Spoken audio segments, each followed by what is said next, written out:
Like many of you, I've become really concerned at the rank 2 tier treatment of Indigenous people in the United Kingdom. Many of you will have seen this video where the invader chases the Indigenous man. He backs off and backs off, but when he has no alternative but to defend himself, he got arrested.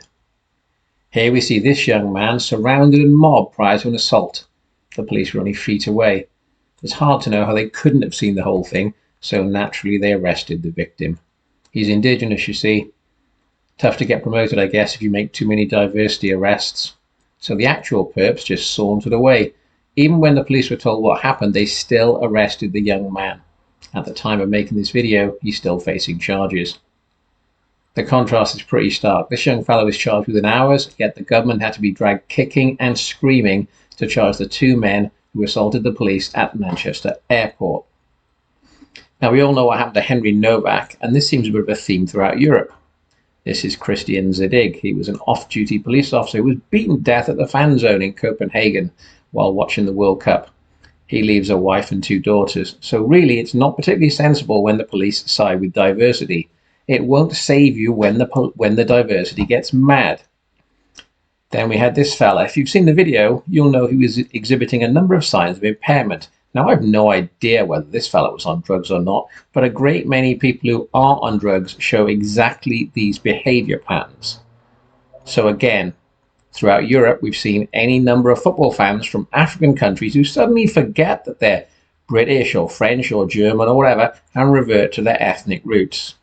When their celebrations become somewhat boisterous, the police don't deploy riot gear. No, only Indigenous people get that when they're not happy about the police leaving stabbed victims to die. They get beaten up when the police use their riot shields as weapons, even though they're expressly forbidden to do so in their code of conduct. Now, if you're diversity, it's perfectly fine to threaten to, I don't even know if I can say this on YouTube, so I'll leave Ricky's gesture. I'm sure you all remember what he said. Try that if you're Indigenous. Your feet wouldn't touch. Then we have this really weird case where the cops recently gave words of advice to somebody who hadn't broken any laws because he upset some green councillor. Extraordinary stuff. And I'm sure you remember the case of the parents who were arrested for criticising someone at their children's school. Manufacturing public order offences for legitimate criticism is appalling behaviour, but the police seem to do it all the time. Recently, a man was dragged away by the cops for making accurate observations about the central figure in a certain Middle Eastern religion. There was no suggestion he hadn't told the truth, but as George Orwell tells us, at times of universal deceit, telling the truth is a revolutionary act. And make no mistake, we are living in times of universal deceit. Now, the cops are perfectly happy in fancy dress at these pride parades. I'm really not sure what the law enforcement function this really serves. I don't see how you can have resources for this, but not to investigate burglaries or shoplifting. And then an extraordinary number of gay women seem to be promoted to senior ranks. Is this coincidence, or is it a statistical anomaly, or is it policy? So I'm sorry to say this, but I've come to the conclusion the police are not our friends. Now, law enforcement in whatever form is always and forever maintenance of the status quo in favour of the ruling class. We accept that. But when the ruling class shared the values of the rest of us, that was okay. We all agreed things like grape or shoplifting were wrong, and we more or less all supported the police. But that's all changed. Now, what follows is not legal advice, simply what I do. For future reference, the only safe thing I can do as an Indigenous person is simply not engage. Calmly and quietly, I say the phrase, "Am I being detained?" If I'm not being detained, I simply leave without comment. If I am being detained, I say, "Am I legally obliged to answer your questions?" I am not. The police are not our friends. They do not want to chat with us. They want to get evidence against us. Do not talk to them. Do not answer questions. Remain silent. Always be calm. Keep your voice down. Do not swear. Do not gesticulate. Never, ever physically resist them. They might demand identification. Now, this is really important. In the UK, the police do not generally have the power to arbitrarily demand your identification.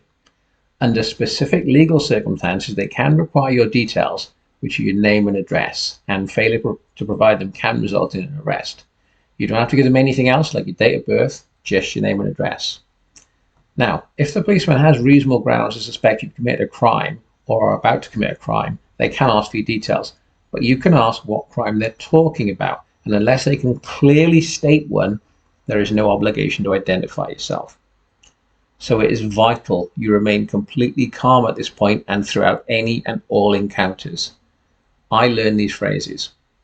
Am I being detained? I repeat that every 60 seconds, and if I'm not being detained, I leave. Second, am I legally obliged to answer your questions? I am not. Do not speak. If they do demand ID, what crime do you suspect I've committed that requires me to give you my name and address? There won't be one. We used to get a fair shake with the cops, more or less, but those days are over. I'm reminded of what Josie Wales said to Ten Bears in the movie of the same name. Dying ain't so hard for men like you and me. It's living that's hard when all you've ever cared about is being butchered or raped. With governments, you don't always get a fair word or a fair fight, and that's true. We don't get a fair word or a fair fight with the government or their enforcement agents, the police.